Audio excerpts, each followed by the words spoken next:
আজকে আমি কোনো রকম দুধ বা ছানা ছাড়াই কালাকাঁদ মিষ্টি তৈরি করব। আর কিভাবে করব তোমরা সেটাই দেখতে থাকো। নমস্কার বন্ধুরা, আমি পিয়ালি আর পিয়ালি লাইফস্টাইল উইথ ভিলেজ ফুডে সকলকে স্বাগত জানাচ্ছি। আশা করি তোমরা সবাই ভালো আছো।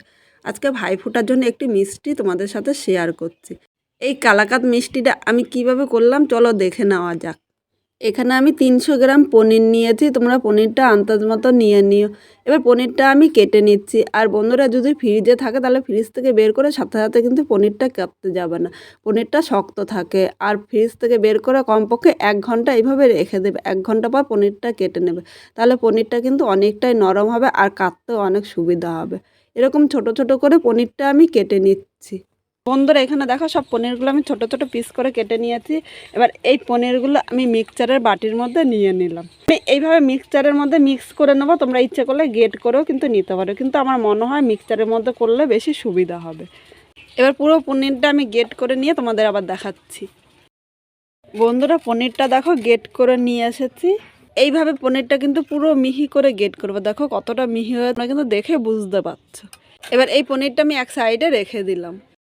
এবার উনানের মধ্যে একটা কড়াই বসিয়ে দিয়েছি, এর মধ্যে আমি পনিরটা দিয়ে দিলাম। দেখো মিক্সচারের বাটির মধ্যে অনেকটা পনির লেগে আছে। আমি সামান্য জল নিয়ে নিলাম, বাটিটা ভালো করে ধুয়ে নিয়েছি। এবার এই জলটা এর মধ্যে দিয়ে দিলাম। বন্ধুরা, পনিরটা এইভাবে আমি উনানের মধ্যে 2 মিনিট নেড়ে চেড়ে নিচ্ছি।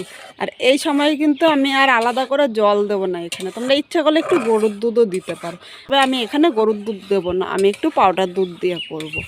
2 মিনিট এইভাবেই আমি নেড়ে চেড়ে নিচ্ছি। দেখো 2 মিনিট জাল দিয়ে নিয়েছি। এবার এর মধ্যে আমি 50 গ্রাম চিনি দিলাম। তোমরা মিষ্টি যেরকম খাবার সেই হিসাবে চিনিটা দিয়ে দেবে।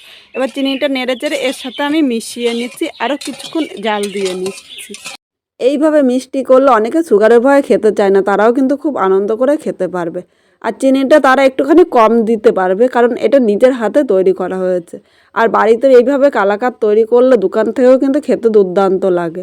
যারা বাড়িতে তৈরি এই কালাকাঁদ খাবে তারা কিন্তু দোকান থেকে আর কিনে খেতে চাইবে না, তারা কিন্তু বারবার বলবে বাড়িতে করার জন্য।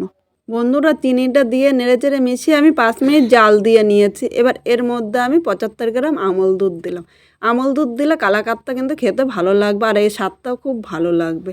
এবার আমল দুধের মধ্যে যেহেতু মিষ্টি আছে, এর জন্য আমি চিনিটা একটু কম দিয়েছি। আর আমল দুধটা কিন্তু আমি একবারে দেবো না, 2 চামচ প্রথমে দিলাম। আমল দুধটা আমি নেড়েচেড়ে মিশিয়ে নিচ্ছি। আর এইভাবে অল্প অল্প করে দিলে আমল দুধটা কিন্তু মেশাতে খুব সুবিধা হবে।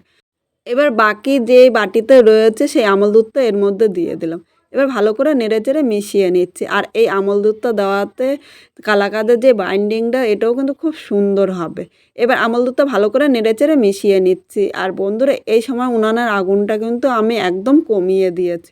অল্প আগুনে আমি এটা নেড়েচেড়ে ভালো করে মিশিয়ে নিচ্ছি। এই সময় যদি জোরে আগুন দেয় তাহলে কিন্তু কড়াই নিচে দিয়ে লেগে যাবে, তখন কিন্তু খেতে ভালো লাগবে না। আর আমার এই রেসিপিটা তোমাদের কীরকম লাগলো অবশ্যই একটা কমেন্ট করে জানিও। নতুন কোনো বন্ধু থাকলে চ্যানেলটি সাবস্ক্রাইব করে দিও, যাতে নতুন নতুন ভিডিও আপলোড করলে সবার আগে নোটিফিকেশন আপনার কাছে পৌঁছিয়ে যায়। আর বন্ধুরা, আমার এই নতুন নতুন রেসিপি পেতে অবশ্যই চ্যানেলটি সাবস্ক্রাইব করে পাশে থাকা বেল আইকনটি অন করে দেবেন। আর আমার এই রেসিপিটা কীরকম লাগলো একটা কমেন্ট করে জানাতে ভুলবেন না। কিন্তু আপনাদের এই একটা কমেন্টের জন্য কিন্তু আমরা অনেক উৎসাহ পাই আরও নতুন নতুন ভিডিও আপলোড করতে। এইভাবে যে খুব সহজে করা যায় একবার না দেখলে কিন্তু বিশ্বাস করবে না। বন্ধুরা, সামনেই তো ভাইফোঁটা, আর নিজের হাতে এইভাবে মিষ্টি তৈরি করে দেওয়ার আনন্দটাই কিন্তু আলাদা। বাড়িতে মিষ্টি তৈরি করে দিলে দোকানের থেকে কিন্তু খেতে খুব সুস্বাদু হয়। এটা দেখো আমি আরও 2 মিনিট এইভাবেই নেড়ে চেড়ে নিচ্ছি। আর এই সময় কিন্তু উনানে আগুনটা একদম কমিয়ে দিচ্ছি, মানে আমি তো কাঠের উনানে করছি তাই আগুনটা আমি নিভিয়ে দিয়েছি। আর উনানে যে আগুনটা আছে সেই তাপে তাপেই কিন্তু হয়ে যাবে, নাহলে কড়াই নিচে দিয়ে লেগে যাবে। এভাবে আমি আরও 2 মিনিট করে নিচ্ছি। 2 মিনিট পর তোমাদের আবার দেখাচ্ছি। মধ্যে আমি একটা পাত্র নিয়েছি আর এর মধ্যে আমি ঘি নিয়ে নিলাম। ঘি নিয়ে পুরো পাত্রের মধ্যে ভালো করে মাখিয়ে নিচ্ছি। দেখো আমি এখানে ঘি নিয়েছি, তোমাদের কাছে যদি ঘি না থাকে তাহলে একটু সাদা তেল দিয়েও কিন্তু মাখিয়ে নিতে পারো। আর এটা মাখার একটাই কারণ হলো এর নিচে দিয়ে কিন্তু লেগে যাবে না। আর এদিকে দেখো বন্ধুরা, 2 মিনিট হয়ে গিয়েছে, কড়াই থেকে কিন্তু ছেড়েও দিয়েছে। এবার এটা আমি এর মধ্যে নামিয়ে নিলাম। এবার এটা গরম অবস্থায় এইভাবে আমি একটা শেপ দিয়ে নিচ্ছি। তোমরা তোমাদের ইচ্ছে মতো শেপটা কিন্তু দিয়ে নিতে পারো। বন্ধুরা, একবার দেখলে কিন্তু খুব সহজেই তোমরা বাড়িতে করতে পারবে। বন্ধুরা দেখো এখানে চামচ দিয়ে এইভাবে একটা সেভ করে নিয়েছি। এতে এইভাবে দুধ ছাড়া যে কালাকাত করা যায় আপনারা না দেখলে কিন্তু বিশ্বাস করবেন না। আর খেতেও কিন্তু দোকানের থেকে অনেক সুস্বাদু হয়। বন্ধুরা বাড়ির অনেকের সুগার থাকে, তারা সুগারের ভয়ে মিষ্টি খেতে চায় না।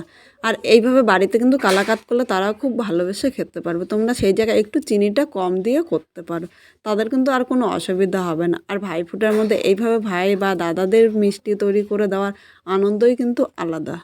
বন্ধুরা কালাকাতটা আমি 10 মিনিট রেস্টে রেখেছিলাম, তোমাদের কথা বলতে বলতে আর বলতে মনে ছিল না। 10 মিনিট পর আমি আবার এটা নিয়ে এসেছি, আর দেখো অনেকটাই ঠান্ডা হয়ে গিয়েছে, এখনও কিন্তু হালকা গরম রয়েছে। এবার আমি একটা ছুরির সাহায্যে কেটে নিচ্ছি। আমি এটা চৌকো সাইজ করে কেটে নিচ্ছি, তোমরা তোমাদের ইচ্ছে মতো কেটে নিতে পারো। আর এটা যে বাড়িতে এত সহজেই করা যায় না দেখলে কিন্তু তোমরা বিশ্বাস করবে না। দেখো আমি চৌকো সাইজ করে কেটে নিয়েছি। এবার একটা তোমাদের দেখাচ্ছে কতটা সুন্দর হয়েছে। আর একটা তুলে নিলাম, দেখো কতটা সুন্দর হয়েছে আর খুব নরম হয়েছে, কিন্তু মুখে দিলেই গলে যাবে। একবার কিন্তু করে দেখতে পারো, আর বাড়িতে করলে অবশ্যই কমেন্ট করে আমাকে কিন্তু জানাতে ভুলো না কীরকম লাগলো।